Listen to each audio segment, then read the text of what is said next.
The Columbia Network takes pride in presenting Orson Welles in the first production of a unique new summer series by the Mercury Theatre on the Air.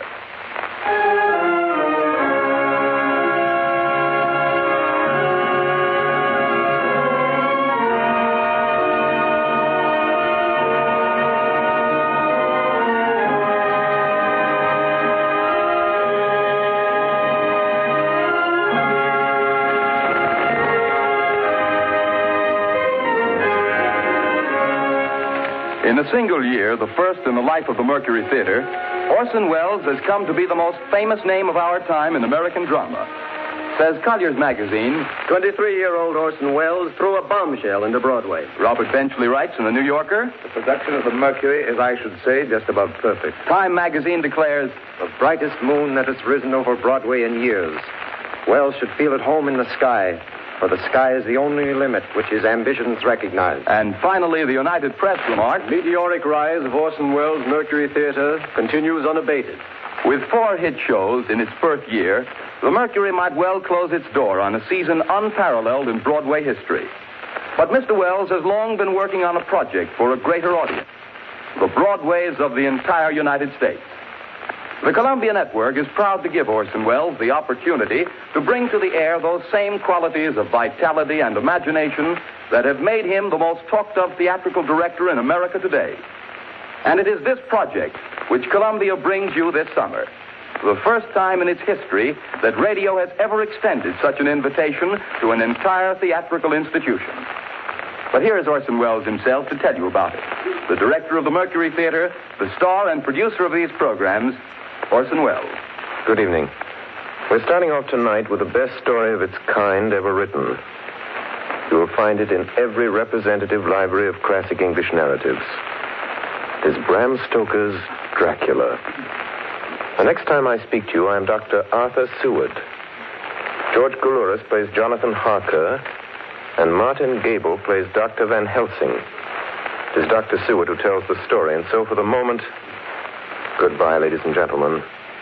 I'll see you in Transylvania. The Mercury Theatre on the Air presents Orson Welles as Count Dracula in his own version of Bram Stoker's great novel, Dracula.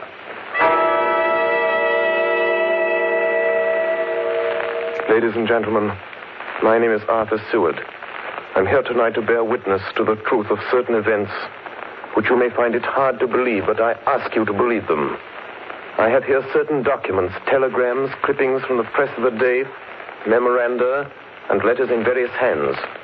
All needless matters have been eliminated, so that a history almost at variance with the possibilities of contemporary belief may stand forth as simple fact. I present you first with excerpts from the private journal of Jonathan Harker. I, Jonathan Harker, lawyer's clerk, article to Peter Hawkins, Esquire of Exeter, England, am writing this journal in the hope that if misfortune overtakes me, it may one day come to the eyes of those who love me. I set out from London on the last day of April to visit one of our clients in Eastern Europe. On May the 3rd, I arrived in Budapest and came after nightfall to Klausenburg on the borders of Transylvania. At Bistritz, there was a letter of welcome for me from our client, informing me that his carriage would await me at the Borgo Pass. It was signed, Dracula.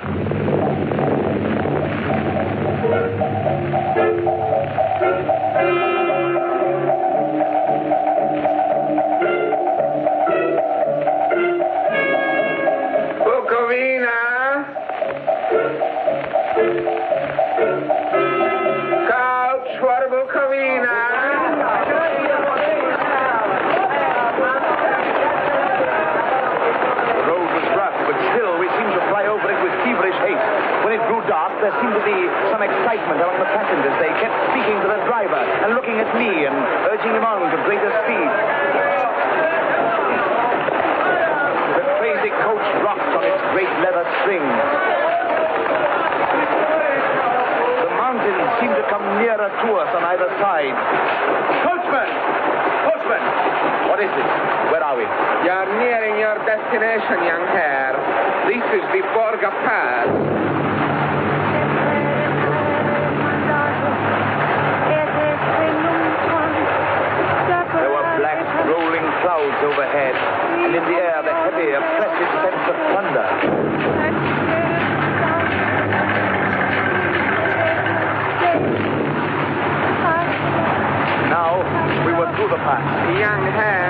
expected after all.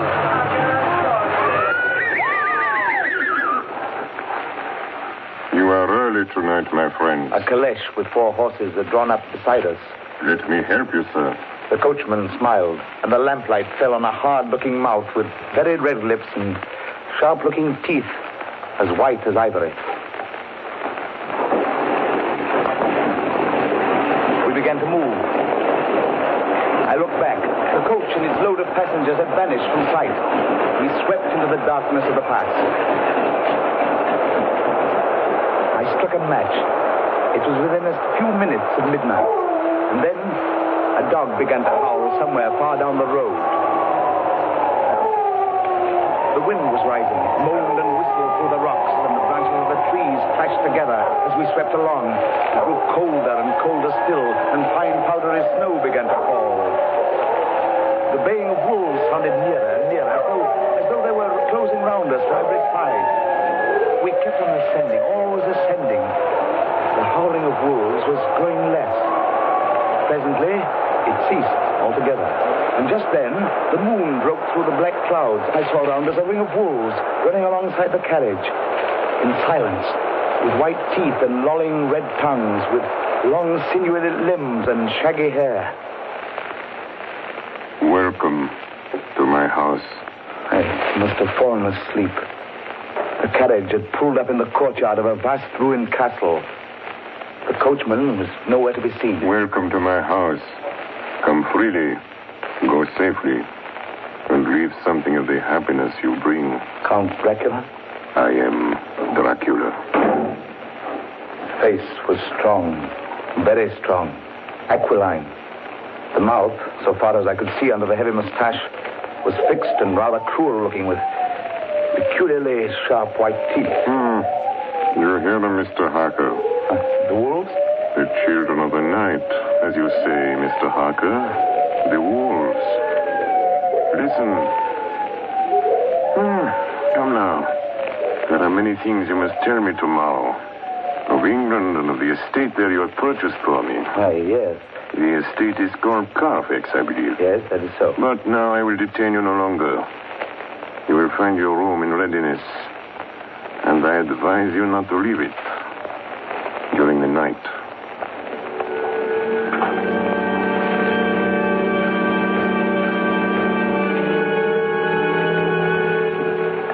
This castle is on the very edge of a terrible precipice. A stone falling from the window would fall 1,000 feet without touching anything. I explored. There are doors everywhere, and all of them locked.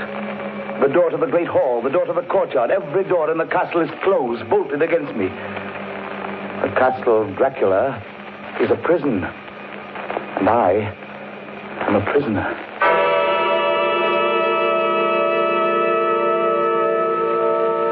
The next night, I couldn't sleep.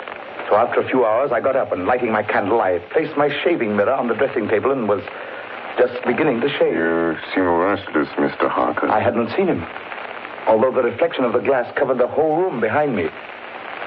I turned to the glass again. I could see him over my shoulder, but there was no reflection of him in the mirror. It was blank. I started and cut myself on the side of the throat. The blood was trickling down my neck. Count, my mirror! The blood! The blood! Wipe the blood from your face, Mr. Harker. And take care how you cut yourself. It is more dangerous than you think in this country.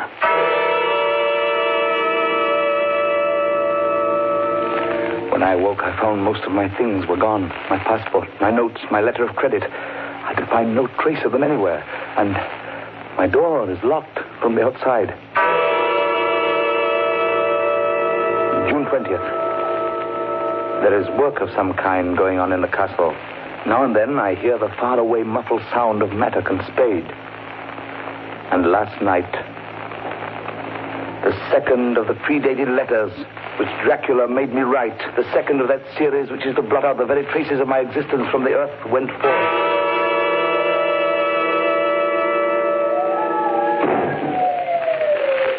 Count Dracula.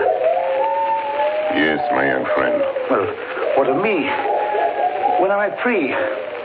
When can I leave this place? Free? Mr. Harker, you're always free. You want to leave?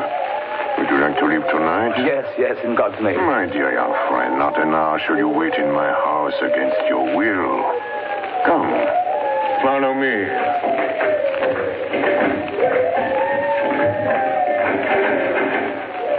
The door seems to be bolted. How strange. The door is locked. Well, in God's name, open it. As you will, Mr. Harker.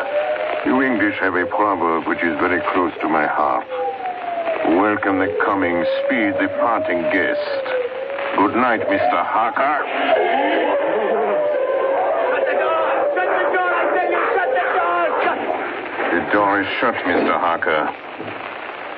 I take it you will remain.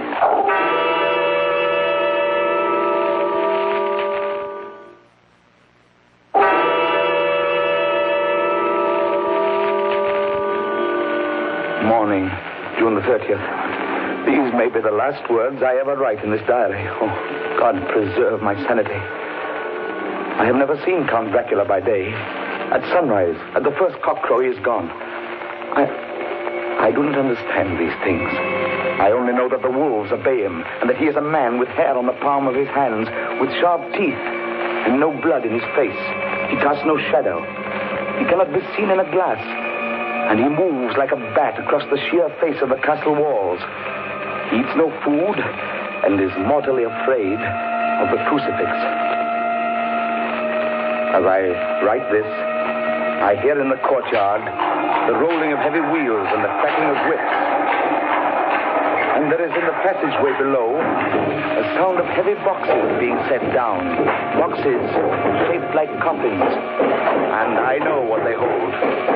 The boxes are filled with holy earth from the chapel beneath the castle. It is the last box being nailed down. And now I hear the heavy feet tramping again.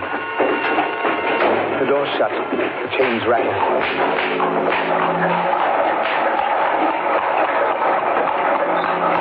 In the courtyard and down the rocky way, the roll of heavy wheels, the crack of whips.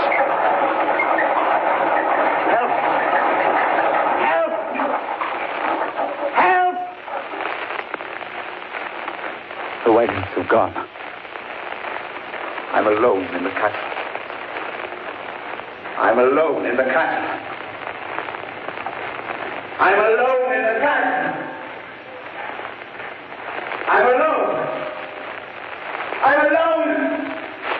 I'm alone. Ladies and gentlemen, this is Dr. Seward.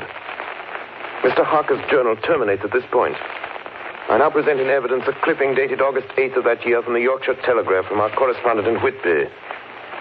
One of the greatest and suddenest storms on record was experienced here today. The weather has been somewhat sultry, but Saturday evening was fine. The band was playing. The piers were crowded with holidaymakers. The wind fell away entirely during the evening, and there was a dead calm. There were but few lights at sea. The only sail noticeable was a foreign schooner under full canvas, which was seemingly going westward. A little after midnight came a strange sound from over the sea, and high overhead the air began to carry a strange, faint, hollow booming. Then, without warning, the tempest broke. And there, with all sails set, was the foreign schooner rushing with terrific speed toward the shore. A searchlight was turned on her. And there, lashed to the helm, was a corpse with drooping head which swayed horribly to and fro at each motion of the ship. A moment later, she crashed. And then a strange thing was seen. At the very instant she touched, a huge dog sprang up on deck from below and, running forward, jumped from the bow onto the sand and, making straight up the east cliff toward the graveyard, vanished into the night. The Coast Guard, going aboard at dawn, found the dead man fastened to a spoke of the wheel. Tightly clutched in one hand was a crucifix. The man must have been dead for quite 2 days. In the pocket of the dead man's coat was found a bottle, carefully corked, containing a roll of paper. This proved to be an addendum to the ship's log. There was found on board only a small amount of cargo, and that of a most unusual nature. Apparently the ship carried nothing but earth. Common earth, packed away in wooden boxes, shaped much like coffins.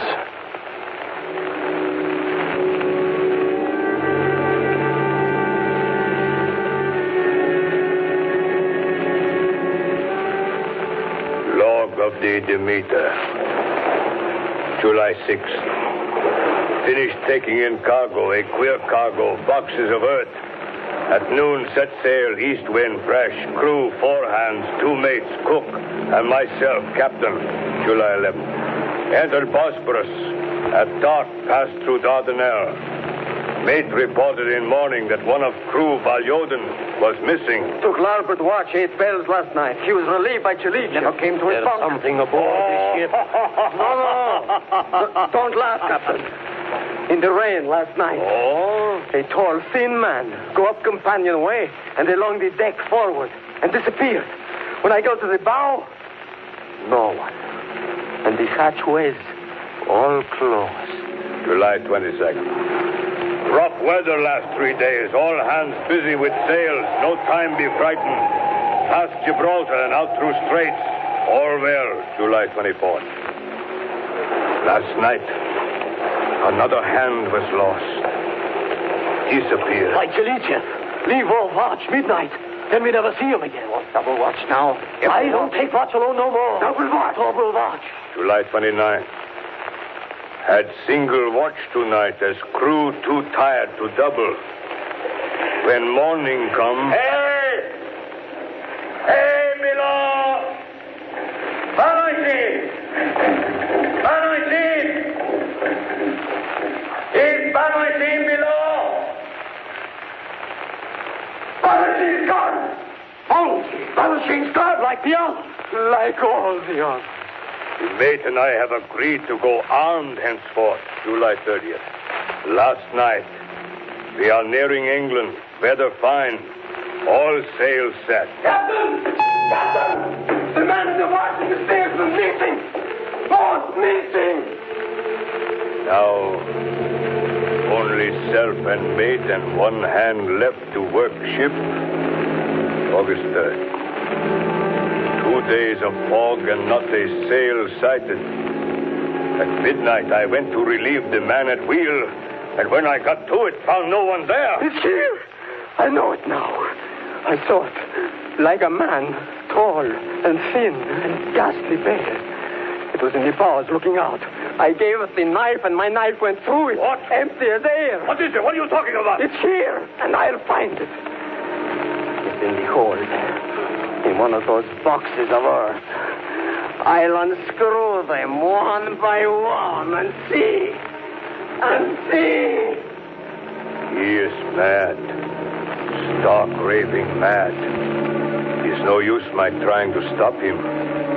He can't hurt those big boxes. They are invoiced as common earth. I know the secret now. The sea will save me from him. That's all that's left. That's all that's left. August 4th. I am all alone on my ship. And still the fog. I dared not go below. I dared not leave the helm. So here all night I stayed. And in the dimness of the night, I saw it. I saw him. God forgive me, but the mate was right to jump overboard. It was better to die like a sailor in the blue water. But I am captain, and I must not leave my ship. I shall tie my hands to the wheel when my strength begins to fail. And along with them I shall tie that which it dare not touch, my crucifix.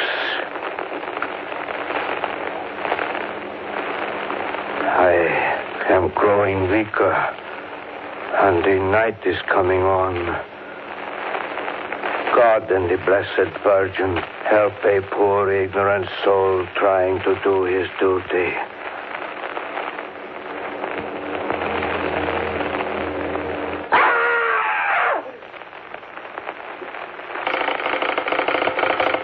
Telegram, Seaward, Perfect, to Van Helsing, Amsterdam.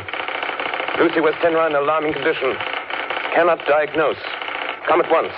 Seward. Telegram, Van Helsing, Amsterdam, to Seward, Perfect. I'm on my way to you. Please arrange the examination immediately my arrival from Helsing. Ladies and gentlemen, I must now explain that 6 months before the events recorded here, I had become engaged to a young lady, Lucy Westenra. We were to have been married in the spring. My old teacher, Professor Van Helsing, arrived at 4 the next afternoon. I took him at once to Lucy's house. She lay in a bed asleep. She was ghastly, chalkily pale. The red seemed to have gone even from her lips and gums, and the bones of her face stood out. Young Miss is bad. Very bad. She must have blood or she will die. Yet she is not anemic. The qualitative analysis of her blood gives quite normal condition. It is strange. I do not like to think how strange. Look! My God, her throat, look! The black velvet band that she always wore had dragged up a little and showed a red mark on her throat. Just over the external jugular vein were 2 punctures, not large, but not wholesome looking. The edges were white and worn looking. Well? Well, what is it, Professor? What's wrong with her? Speak frankly. You can tell me the worst. I wish I could, Stuart. I wish I could. But I do not dare. But won't you tell me anything? I will tell you this. Your young lady is in a danger greater than death. You must believe me. If you leave her for 1 moment and harm befalls, you will not sleep easy thereafter.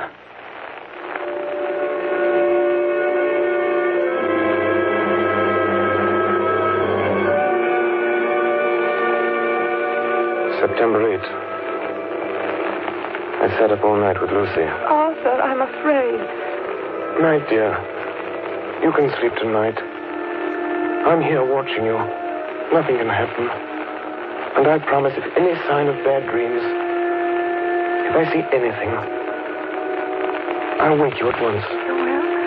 Will you really? Then I'll sleep. I sat all night by her bedside. She did not wake once during the night, although her brows or a bat or something flapped almost angrily against the window panes. September 11th. Still quoting from my private journals. At this time that I received a message from Purfleet. Read 10:20 p.m. St. John's Hospital, serious complications, case 891, your immediate presence, London, imperative. I had no choice. Sometime later, a paper was found among Lucy Westenra's belongings. I write this and leave it to be seen so that no one may by any chance get into trouble through me. I went to bed as usual, taking care that the window was closed, as Dr. Van Helsing had directed. About 2 a.m, I awakened. I went to the door, called out, "Arthur! Arthur!" There was no answer. Something's broken the window. I'm in the room, alone. I dare not go out. The house seems empty. The air is full of specks, floating, circling in the draught from the window. The light burns blue, dim. What am I to do? Something very sweet and very bitter all around me. Nothing sinking into deep water.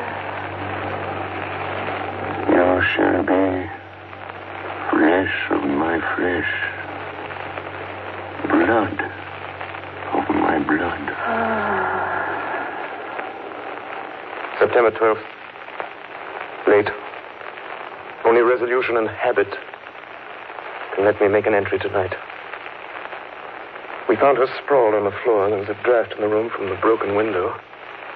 Her throat was bare, showing the 2 wounds, looking horribly white and mangled. We are too late, my friend. We have failed. God's will be done. She's dying. Yes. She's dying. Stay beside her. It will make much difference, mark me, whether she dies conscious or in her sleep.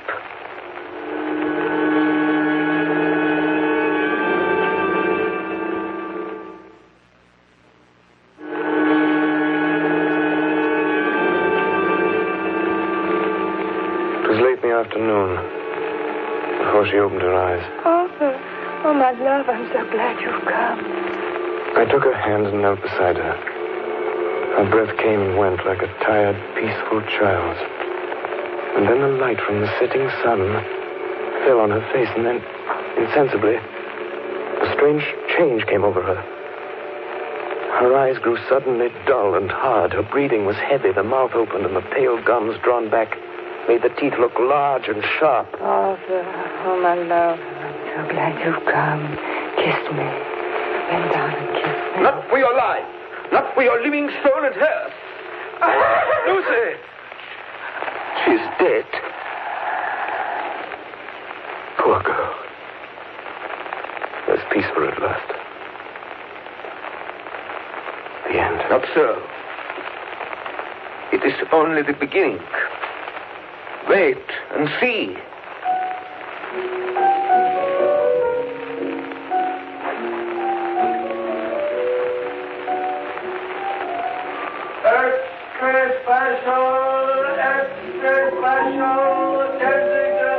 Westminster Gazette, September 25th. A Hempstead mystery. The Kensington Horror, the stabbing woman, and the woman in black are vividly recalled to mind by a series of events that have taken place recently in the neighborhood of Hempstead. Several cases have occurred of young children straying from home or failing to return from their playing on the heath. In all these cases, the children have given as their excuse that they have been with a beautiful lady who offered them chocolates. In each case, the child was found to be slightly torn or wounded in the throat. The wound seemed such as might be made by a rat or a small dog.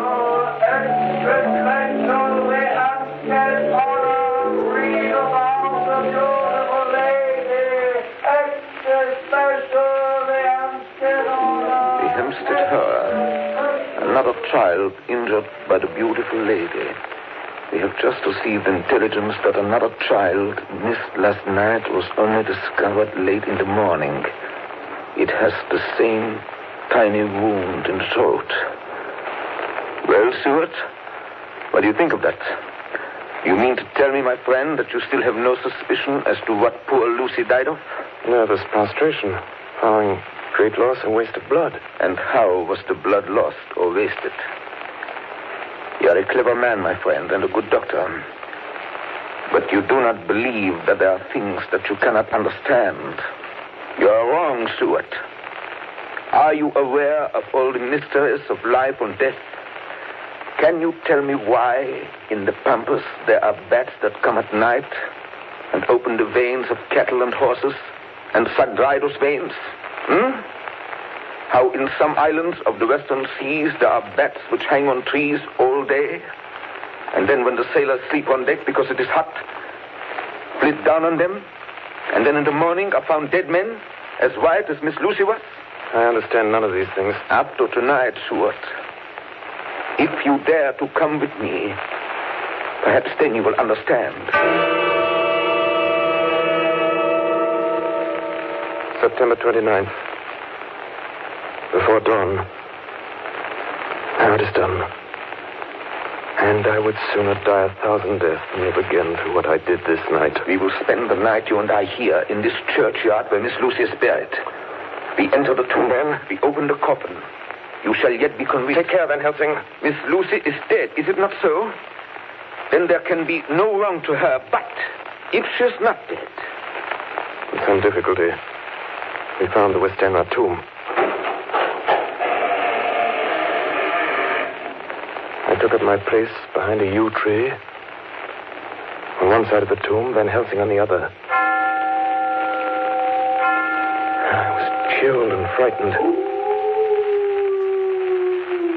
Suddenly, I saw something moving between two yew trees. A dim, white figure which held something at its breast. The figure stopped. I could not see the face, for it was bent down over what I saw to be a fair-haired child. There was a sharp little cry, such as a child gives in sleep, or a dog as it lies before the fire and dreams. Then the thing saw us. She drew back with an angry snarl. The lovely blood-stained mouth grew to an open square. If ever a face meant death, I saw it at that moment. Then suddenly she turned and vanished in the direction of the tomb. The child is not harmed. We leave him in a safe place where the police find him. There's more to do. Come. Now we were in the tomb. Then in the coffin, the thing lay.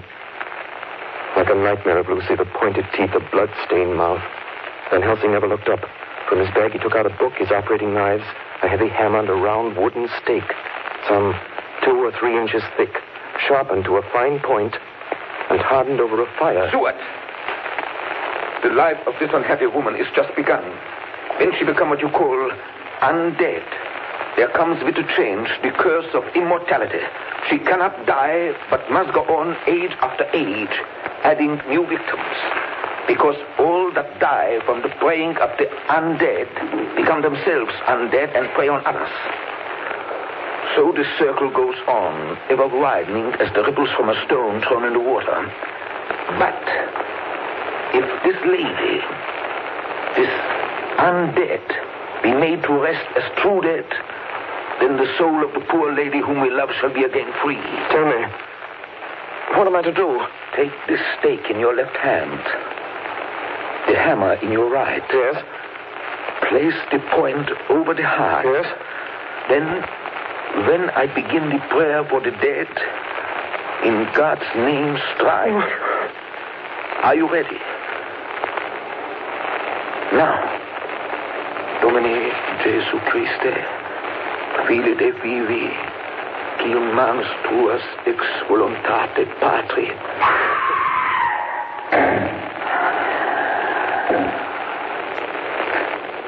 On the morning of July 11th, a man was found on the border of Transylvania. He talked wildly of wolves and boxes of earth and blood, and gave his name as Jonathan Harker. In the hospital of Klausenberg, he improved sufficiently to make possible his removal to England. I'm still quoting from my own personal papers. But there his condition remained so serious that he was committed for observation to a private ward in my hospital at Purfleet. Here he did so well that in 3 weeks he was completely recovered. It was during this time that his wife, Minna Harker, brought to the attention of Dr. Van Helsing and myself the journal that her husband had kept while a prisoner in the castle of a certain Count Dracula in Transylvania. I have before me the record of a meeting that took place in my study in Purfleet, transcribed by Minna Harker. October 1st. Meeting began soon after 8. Jonathan next to me. Dr. Seward opposite to Van Helsing at the head of the table. My friends, there are such things as vampires. Had I known at first what now I know, one so precious life had been spared to many of us who love her. The vampire which is amongst us is of himself so strong that he can direct all the elements. The storm, the fog, the thunder. He can command all the meaner things, the moth and bat, the owl and the fox and the wolf. How, then, are we to begin our strike to destroy him? How shall we find his place? And having found it, how can we destroy? My friends, it is a terrible task that we undertake. To fail here is not mere life or death. If we fail, we become as him. Foul things of the night, as him. What do you say? I answer for myself. Count me in. I'm with you. The professor laid a small golden crucifix on the table. We took hands, and our solemn pact was made. My friends, we too are not without strength. The vampire flourishes on the blood of the living. Without this, he cannot live. He throws no shadow. He makes no reflection in a mirror. He can transform himself to a wolf, to a bat. He can come on moonlight rays as elemental dust. He can see in the dark. He can do all these things. Yet he is not free. His power ceases at the coming of the day. Then, until night, he must remain in the shape in which he finds himself, and except in his coffin home, in those earth boxes, he cannot rest. When we can confine him in his coffin, then, my friends, if we obey what we know, we will destroy him. At that moment, something flapped wildly against the window. Then Did you hit it? I don't know. we looked out of the window. Against the black sky, we could see nothing. Data in our possession. From the Count's castle in Transylvania to Whitby came 50 boxes of earth. All of these, to our certain knowledge, were delivered at Carfax. Recently, 12 of these boxes have been removed. First step, ascertain whether all the rest remain in the deserted house next door or whether any more have been removed. We must trace each of these boxes and sterilize the earth with holy water so that he can no longer seek safety in it. And we must hurry. The events of the next few days are described in Jonathan Harker's journal. October 2nd, 5 a.m. Just returned from the empty house. Left Mina here at home. Well, we've done our work at Carfax. The place was filthy. The air stagnant and foul and alive with rats. We counted the boxes. Only 38 of them. And over each one, the professor went through his same mysterious work. It was dawn when we got back. I found Mina asleep. She looks paler than usual. October 2nd. Soon after they left, I fell asleep. I remember hearing the sudden barking of the dogs. And then there was silence. I got up and looked out of the window. There was a thin streak of white mist moving across the grass along the wall of the house. It dawned on me that the air in the room was heavy and dank and cold. The gaslight came only like a tiny red spark through the fog. I could see through my eyelids. The mist grew thicker and thicker. Then, as I looked, the spark divided and seemed to shine on me through the fog like two red eyes. You shall be flesh of my flesh, blood of my blood, blood of my blood.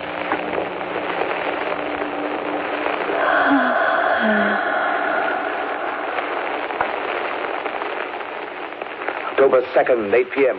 We're on the track. 12 boxes were delivered last week to an empty house at 347 Piccadilly. My dear friends, until the sun sets tonight, Dracula must retain whatever form he now has. We have this day to hunt out all his lairs and sterilize them.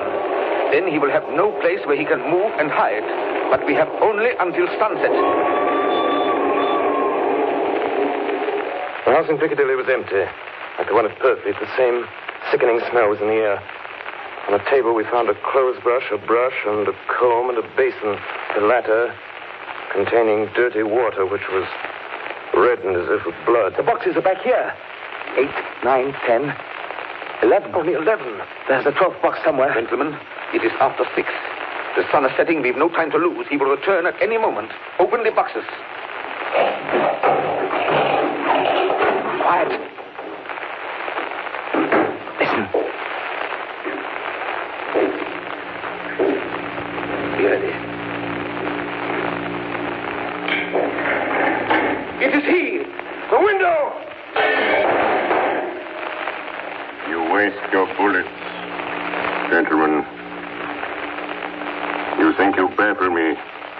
You with your pale faces all in a row like sheep in a butcher's. You think you've left me without a place to rest. But I have more. And time is on my side. The one you love is mine already. I have known her. Already my mark is on her throat. Flesh of my flesh. Blood of my blood. She is with me always. Over land or sea.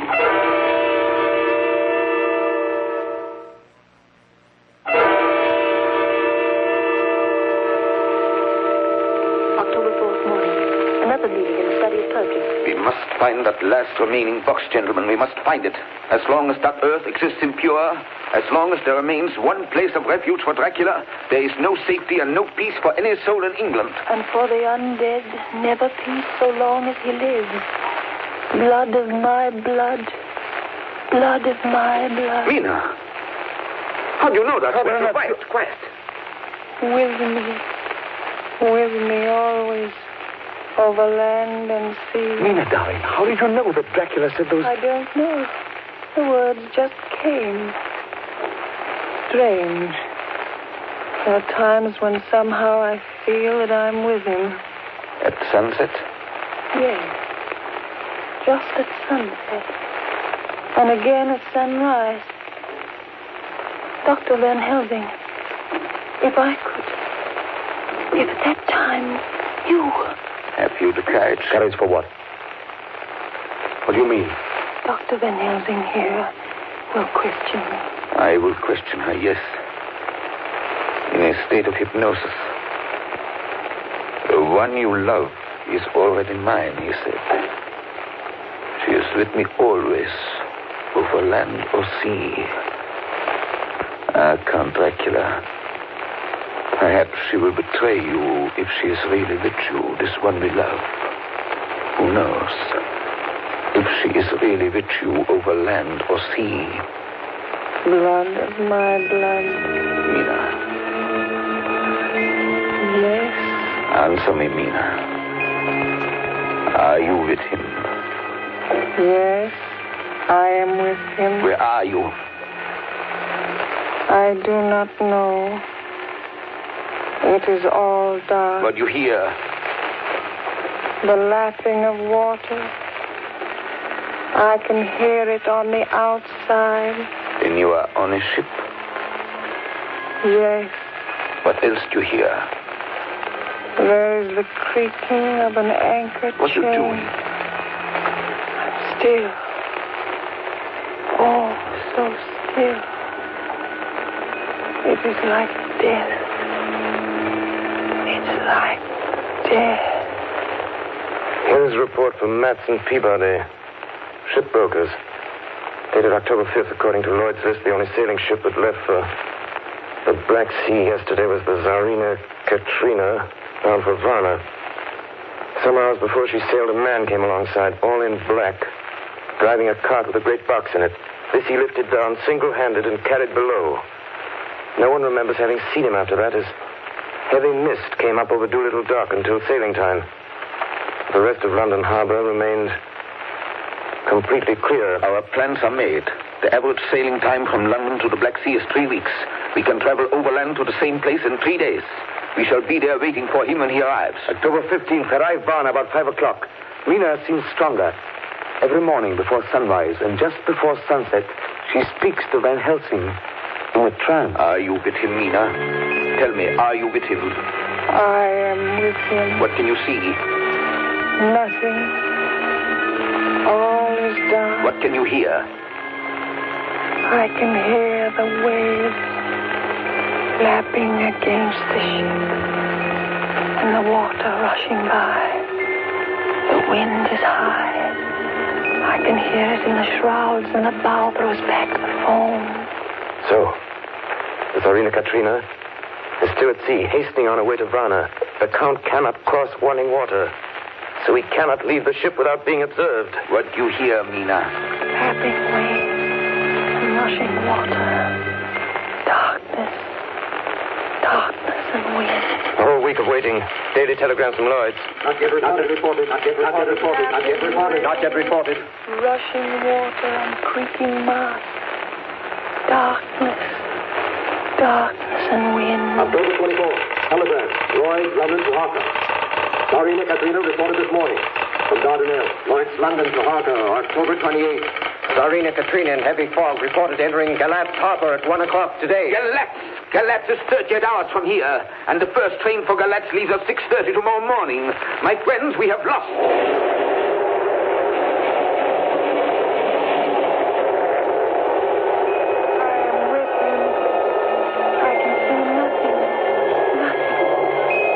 I can hear men's voices calling, and the roll and creak of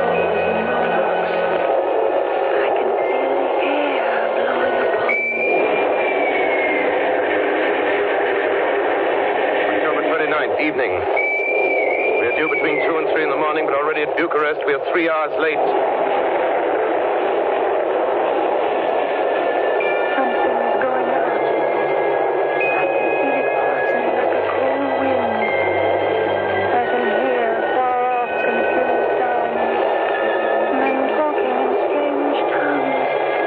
Tears falling water and the howling of wolves. There's another sound. A queer sound. Like what? Speak, Mina. Speak, I command you. I command you to speak.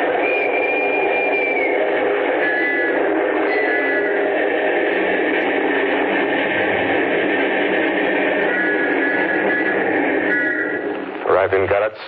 Saw Captain Zarina Katrina. A man come aboard with an order an hour before sunup to receive a box for a party by the name of Dracula.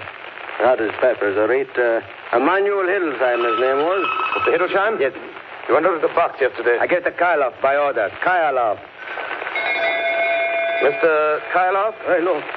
This morning they find him dead inside the churchyard of St. Peter. They find him dead with his throat torn open. October 30th evening. There are two ways in which Dracula can get back to his own place. By land or by water. We've examined the map and find the most likely river is the Serre. You and I, Seward, will charter a steam launch and follow him up the river. Van Helsing and Mina will take the train to Veresti, and from there they will From there we shall go in the track where Harker went, from District over to Borgo. If you have not caught him before, we shall be awaiting Dracula there.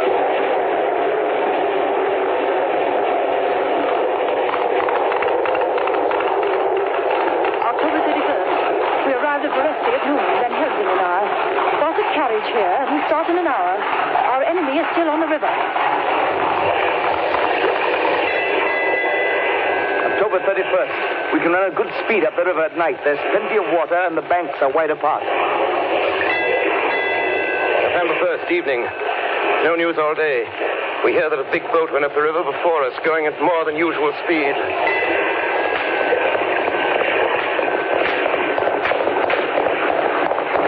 November 4th. All day driving. The country gets wilder as we go. By morning, we shall reach the Borgo Pass. November the 4th, evening. We've left the launch. We've got horses, and we follow on the track along the river. We are armed. Look! Quick! There they are now! Heading west! With the dawn, we could see the Slovaks some miles before us, dashing along the river with their wagons. On it is the great box.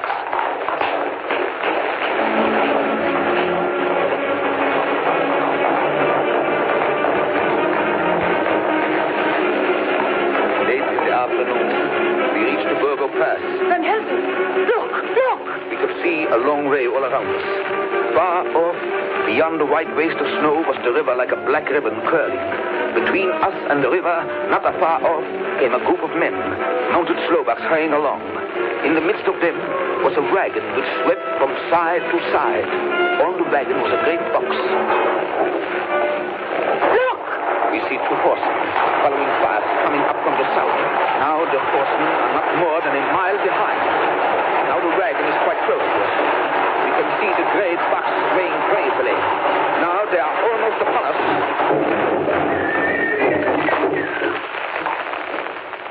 Now has happened a strange thing. The wagon smashed into a great rock bed in the snow, lost its front wheels, and turned over on its side, jammed against the stone. The horses tore loose from their traces and bolted, and the Slovaks scatter and vanish after them. Then silence. Silence like comes after ringing a bell. Look, his face. It is Dracula, sprawled out stiff and twisted in the smear of his own holy earth. The box, in falling, has emptied the dirt onto the snow. His face is old-looking. The skin is like paper. Dr. Seward, there's no time. Look at the sun. Sunset. In 1 minute there is darkness and he is forever lost to us. Have you the stake of wood and the hammer? Here. Now, Seward, pray for us. Kneel down and pray. Harker, the stake of wood over his heart. Be not afraid, Harker. Do not look into his eyes. The hammer. Now, Harker, strike. Strike!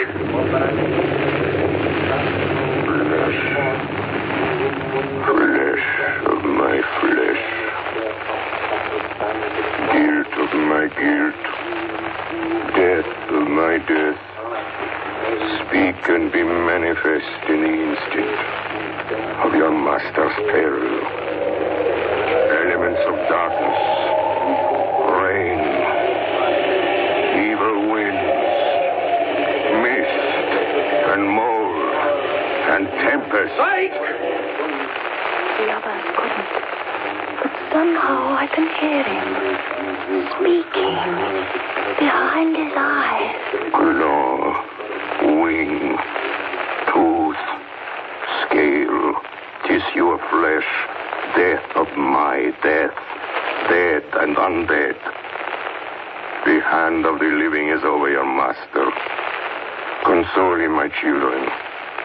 This instant is no longer than the space between two heartbeats. But the night is not here, and I am lonely.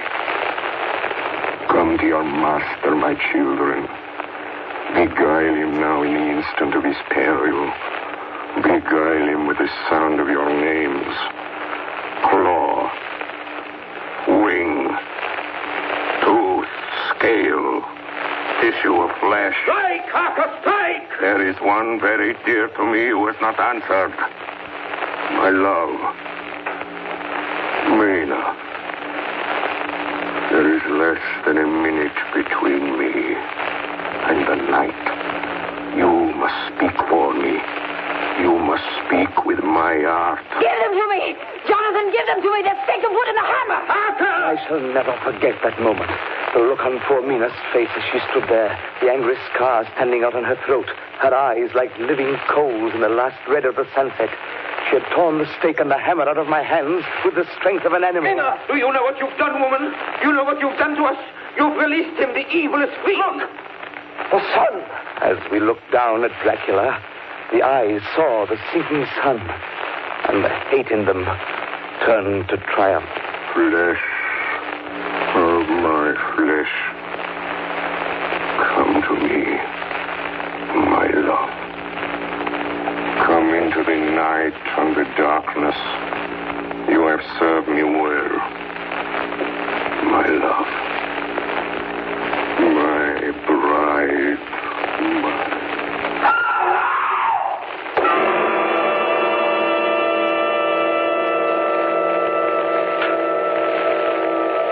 Ladies and gentlemen, all the evidence in this case is now before you. I've added nothing. And to the best of my knowledge, I've omitted nothing that might help to throw light on the extraordinary events of the year 1891, which culminated on that terrible evening in the Borgo Pass. There remains only this one last report. When Mina Harker seized the stake and hammer from her husband, I believe she was under some form of hypnosis. She herself remembers nothing. But whatever influence was at work on her, she must, at the last moment, have rejected it.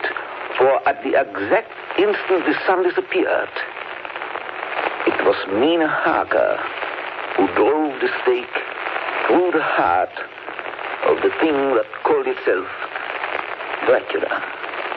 At that same instant, even as we looked, the wound on the side of her throat was no more.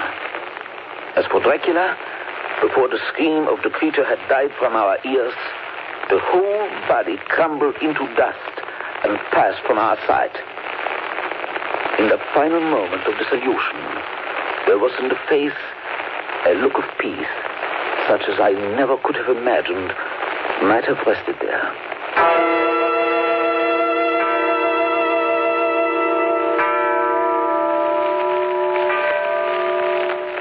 Tonight's production of Dracula by Orson Welles and the Mercury Theatre was the first of 9 CBS broadcasts in which this brilliant group will bring to life a series of great narratives.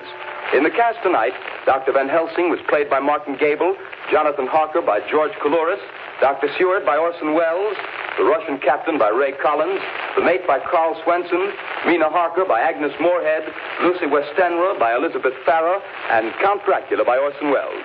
Bernard Herrmann composed the original music and conducted. Dan Seymour speaking.